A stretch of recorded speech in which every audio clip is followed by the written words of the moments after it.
Hey, you all. Welcome back. I know I've been gone, you all, but I'm very busy. So I don't know that I'll be able to review Love and Marriage Huntsville on a regular basis, or any show for that matter, because I'm very busy. I don't know when there'll be a break in my schedule, but I can make a promise that whenever something moves me, I'll come in, pop on in, and we'll talk about it. So we're going to be discussing episodes 1 through 3. Hopefully it's very brief, but when I say that, it's usually not. So whatever. Let's go ahead and get into it. So we're talking about Picturegate, which has thus far been discussed for, what episode we on? Episode 4? We need to wrap this up and put it on a bow, because Marcel did it to be petty. He did it to throw his brother under the bus. We don't have to keep asking why. We know why. You said you weren't there. Actually, there's pictorial evidence that you were, and I'm going to publish it on social media. We don't have to keep going through this. Now, in terms of Kimmy and Maurice, in episode 1, Kimmy said something that was a red flag for me. She said, Maurice, you've told me that if ever I had a question, as long as I asked it directly, you wouldn't lie and that you would be honest. That was a red flag for me, because I translated to say that if you ask him a question, maybe it's not very direct, he will know what you're asking him, but he won't answer it honestly. And no one has time for those type of games. No one. Like Maurice and Kimmy are certainly too old for that. And when she did ask him directly, he didn't answer it directly. Are you really going to ask me that? Well, no. What is the answer? That's a yes or no question, right? And then he goes, no, not at all. That's never happened. You know, it's a false story. I would never date a linebacker. Well, listen, dating and having a sexual encounter with someone can be two different things. You can certainly date someone and have a sexual relationship with them, or you can have a sexual relationship or a sexual encounter with someone that you're not dating or in a relationship with. Maurice, you know that, and so does everyone else. And Maurice likes to choose his words carefully. So him saying, oh, I would never date a linebacker. Yeah, we never said date. We said sex. Sex. We didn't say date. But Kimmy says that she believes her man and that she's not doubting his answer. Listen. So when Kimmy was sitting down talking to Mel when they were making charcuterie boards, Mel asked her directly, if he did cheat, basically what you gonna do about it? And Kimmy was like, well, that's the dilemma. Anything after August 25th, 2018, I wouldn't tolerate, but any time before then, we were dating. I have no clue, and I say this as a married woman, why people separate a serious relationship, a serious exclusive relationship, to marriage. How I view it is that when me and Mr. Canary dated, we dated. There was not any exclusivity, because we were dating to figure out if we want to take this further. Once we figured out, we really like each other, we jive, then it was, okay, we're in an exclusive monogamous relationship. This is a practice run for marriage. Why would you marry anyone who's a liar and who's a cheater? Because when you get married, the only thing that changes is the legal part and some other things. But you guys get what I'm saying. So if they can't be faithful and honest while you're in an exclusive relationship, then why would you want to marry them? That makes no sense. And I loved how Mel called Kimmy out and was like, wait a minute. You trying to make it seem like you and him weren't serious. Y'all was in a full exclusive relationship, ma'am. Oh, yeah. We had just bought our home in 2014. So let me get this straight.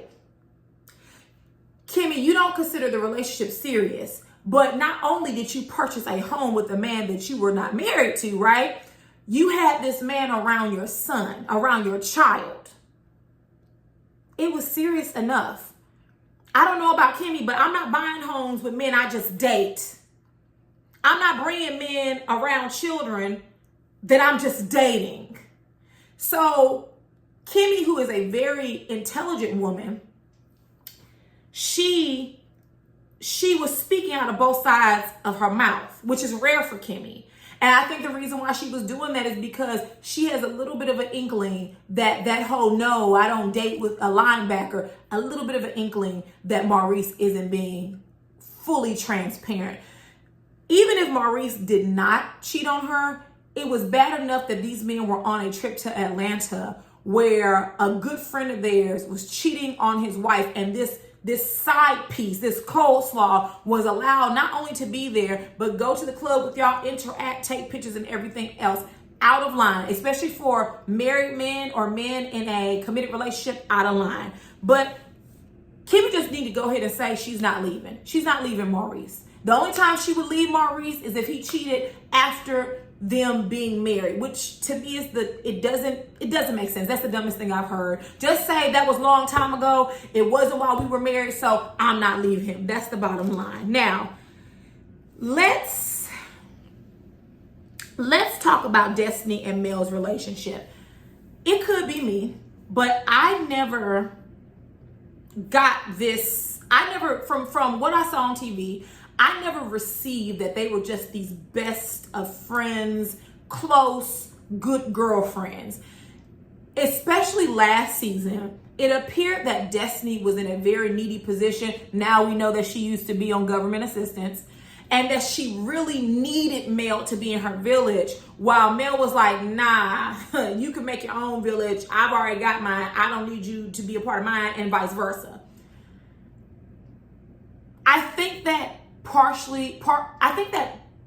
midway through the relationship, I think Mel realized that she really didn't like Destiny like that, and there were certain characteristics about her that she wasn't jiving with, and kind of cooled off. That has happened to me before. I have been in associateships or friendships with people, new people, of course, and after a while, you're like, wait a minute, you ain't my type of chick. I thought you was gonna be A, B, C, and D, and you're not. You're not a bad person, but you're not my jam. And so because you're not my jam, we can't jam together. And I think that's what happened with Mel. She saw Destiny for who she was in her entirety and was like, well, no, you cool to hang out with, but we're not really friends. Now, in terms of Mel and Tisha talking about, not Mel and Tisha, Destiny and Tisha talking about Mel after the reunion, I really don't know what to think about this, because every time someone has asked Mel what was said, she is very vague and she does not give specifics.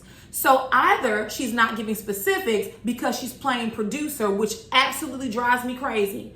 I can absolutely tell when Mel is not being genuine and when she's doing stuff to move the chess piece around because she's using her producer's mind.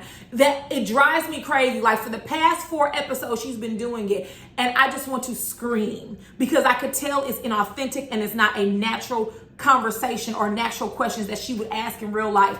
But so either she's doing that, or either she's not revealing the conversation because she knows that what was said wasn't that bad. Kimmy asked her and she did not give specifics. What she did say was that Destiny admitted to talking ish about her.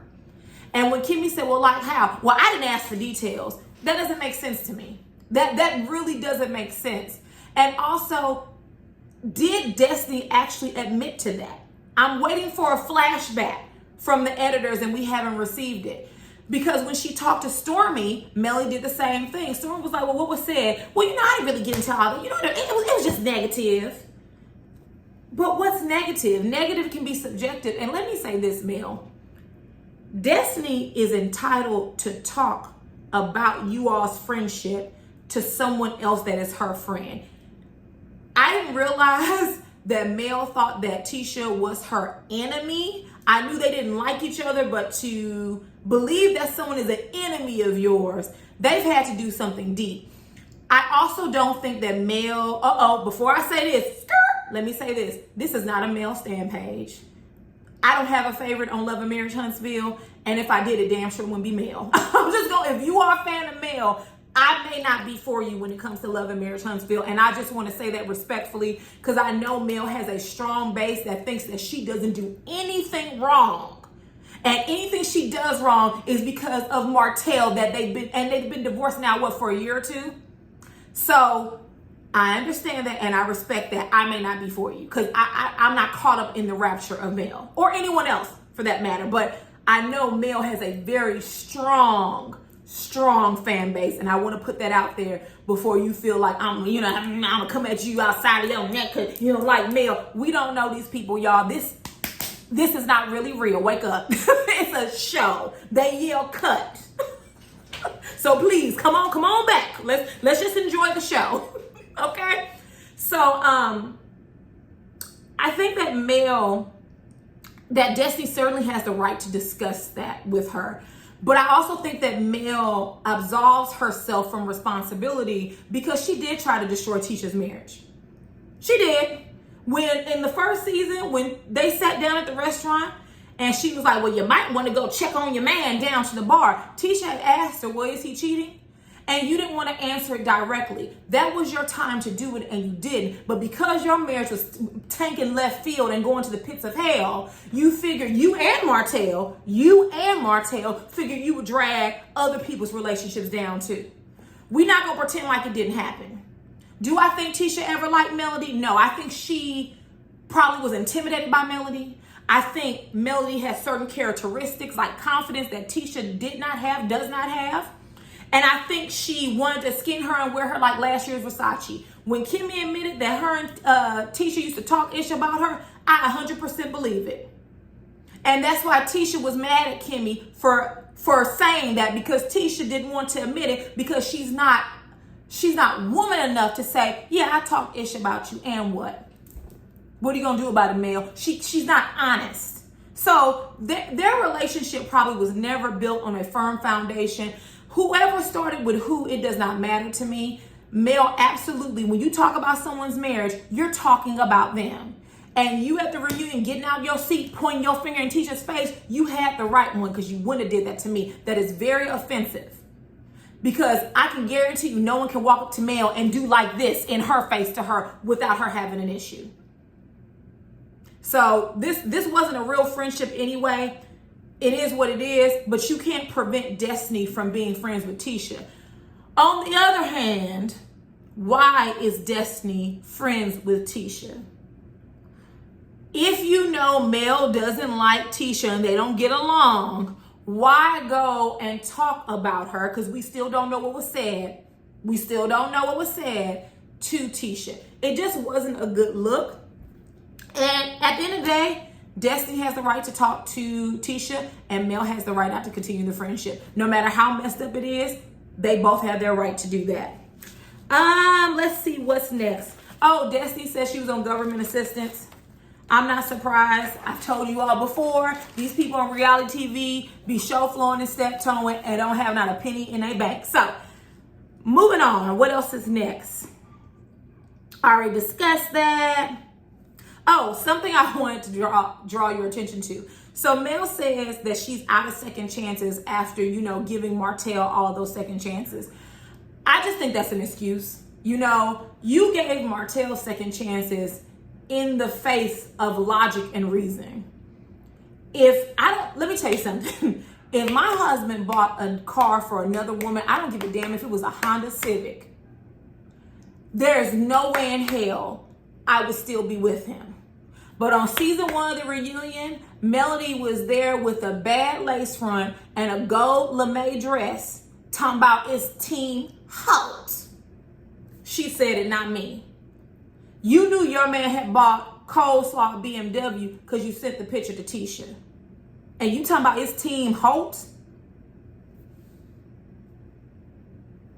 You gave Martell those chances. No one told you to. You decided to do that. That should not impact the way you operate with friends.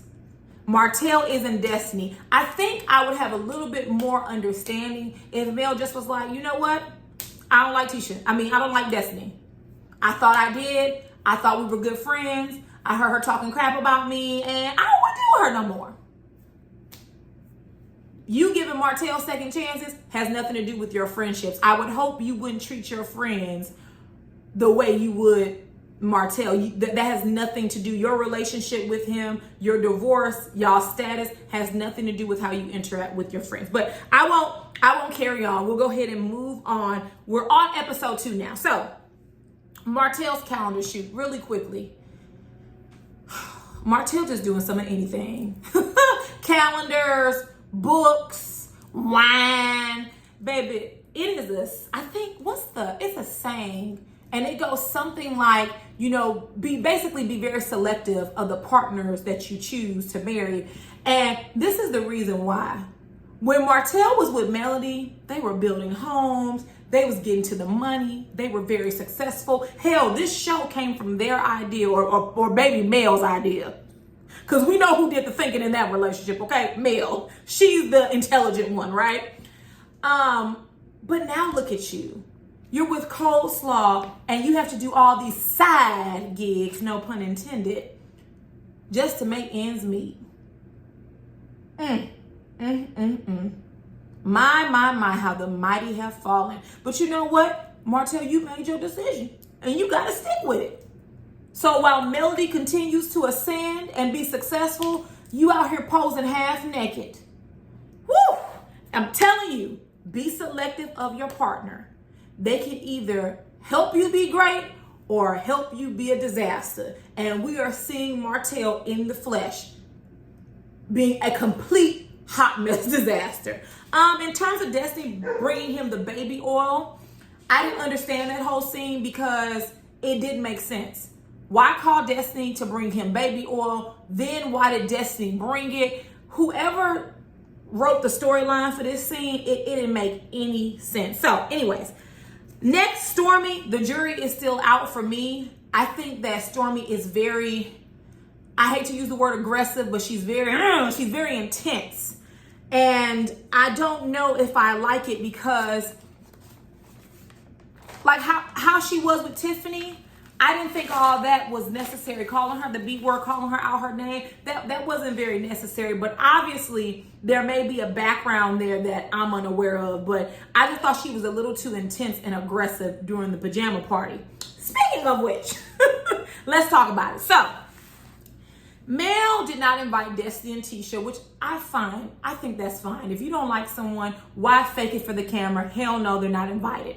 However, what I didn't like is that she invited Tisha's cousin, Kiki, and they decided to talk about Tisha and Marceau. If you don't want Tisha here, why are we making this about Tisha? And it also put Kimmy in a bad place because that's her sister-in-law. Whether she likes her as a friend or not, that's her sister-in-law. And if I don't bring this to her attention, I'm in hot water, right? And if I do, I'm going to be in hot water. That was wrong for Mel to do. That was wrong for Mel and Kiki to do. Because I'm going to tell you now, if my cousin sat at a party and attempted to lightweight spill my tea, I would never talk to him again. You sitting there saying, and Mel, you asked her the question, well, Kiki, has she ever said anything? I mean, was it her first time hearing this, or has she had other inclinations? That ain't none of your business, Mel. Now, on one hand, I get it. Melody and Martell's disaster of a relationship is what fed everyone for 3 seasons. Absolutely it did. And while these other couples on the show were allowed to sit back and kick their heels up and bring in drama here and there. But we ain't really dug in to y'all's relationships. So now what Mel is doing, call it petty or not, you don't want to discuss your relationship? Oh yeah, just like we discussed me and Martell, we're going to discuss yours. Once again, it's that producer hat that she has on. I can see it very well. She don't even hide it no more. She just outright producing left and right.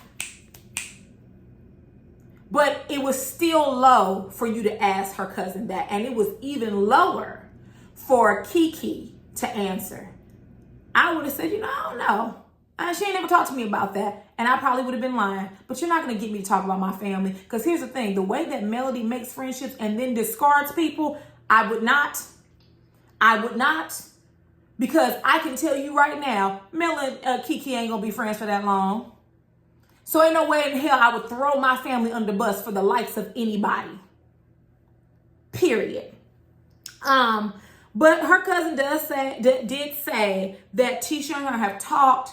and that she did hear the rumors before that Marcel wasn't being faithful, that he was cheating. But she told Kiki, like, listen, I've never seen it with my own eyes. There's no evidence. So until I have evidence, there's nothing I can do with it. I guess that's fair. I don't know what Tisha considers evidence. I have no clue, so I can't comment on that. But if she doesn't have evidence,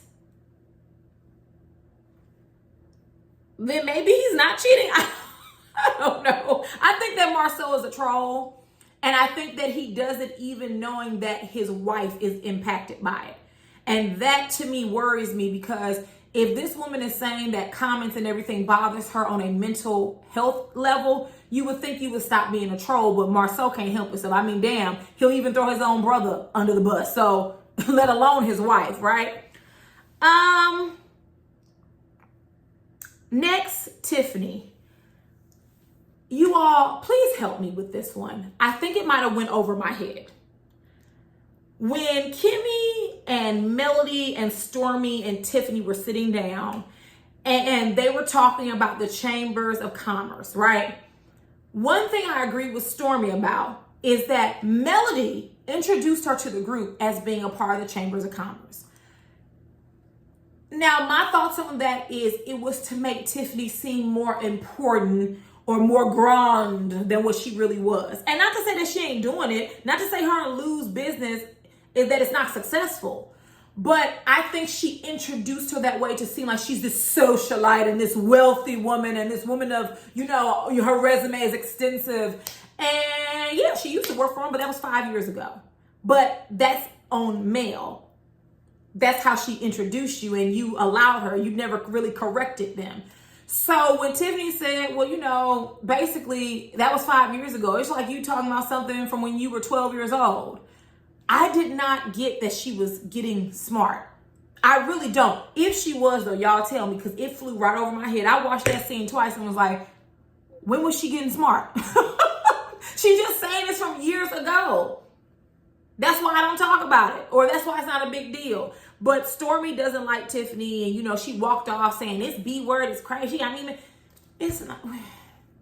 And then, you know, in the trailer, you see Destiny and Stormy and them. Chaotic energy. Everybody trying to fight. Y'all all got kids. You all are on a TV show. It really is not worth it. Y'all trying to fight each other for what? Melody and Tisha don't like each other. Melody don't like Destiny. And Stormy, you TTG for Melody, but so was Destiny. And you see what side of the table she is sitting on now. So anyways, picturegate.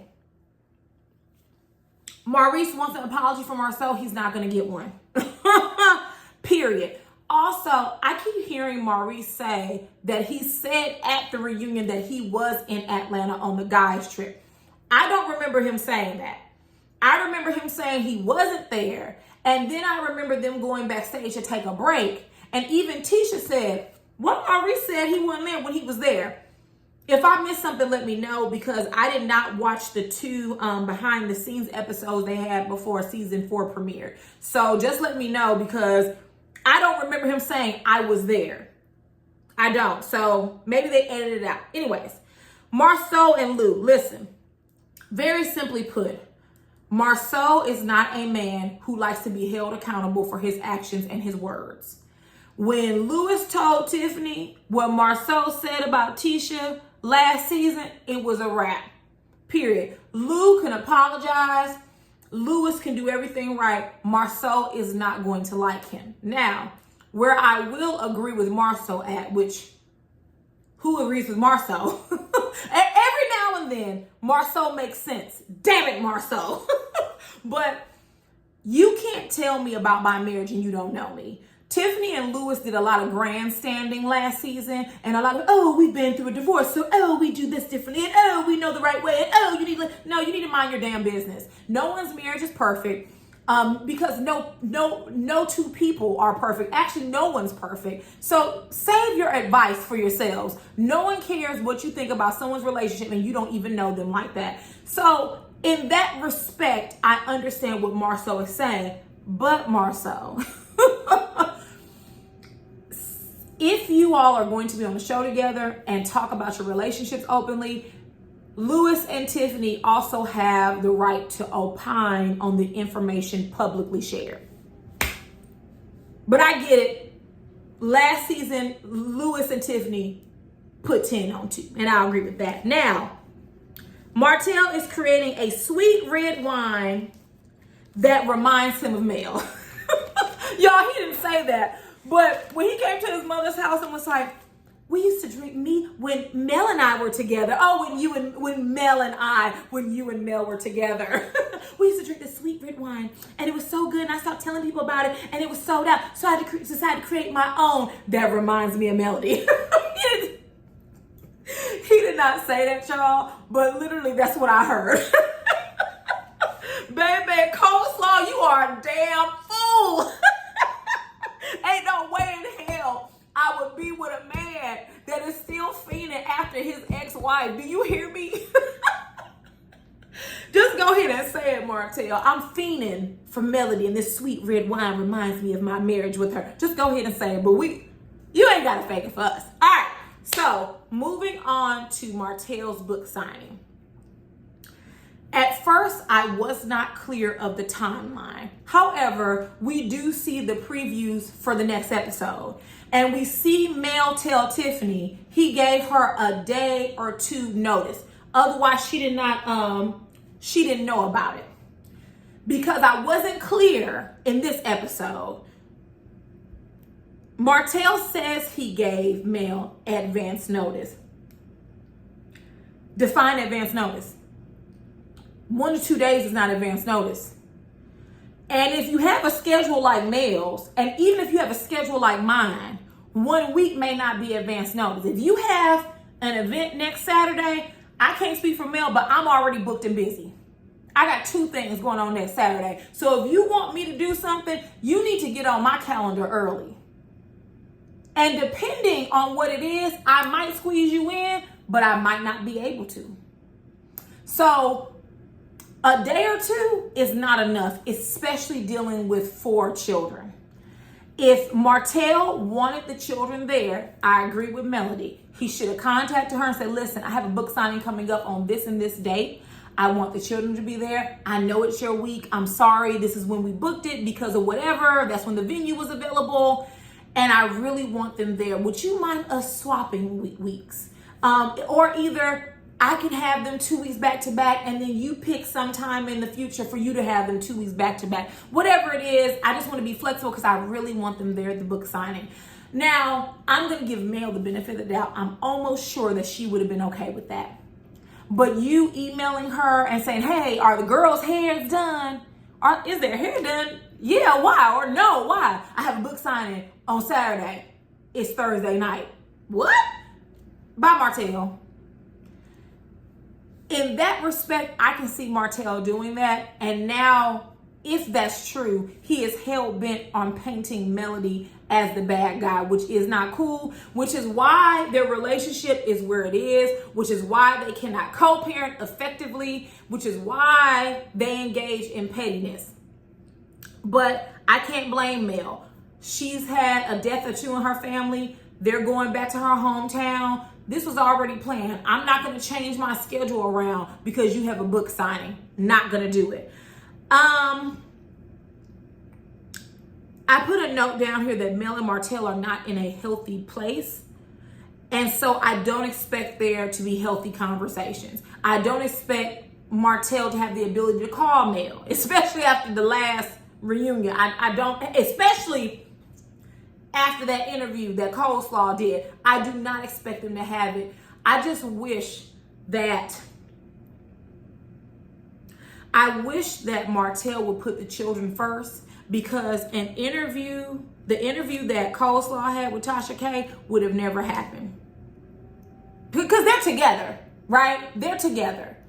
And something like that can cause you and Mel to never have a healthy relationship. And it only impacts the children. Everything you do will impact the children. Put your thinking hat on and put your children first. If for nothing else.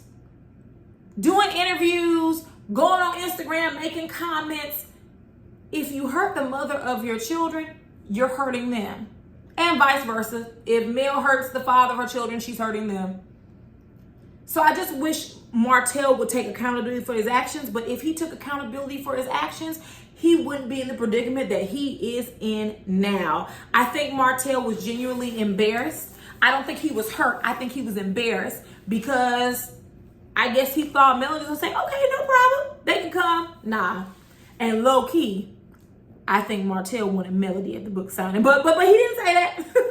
So if there is nothing else, that is all that I have. Get down in the comments and tell me your thoughts about, what are we on? Episodes 1 through 4.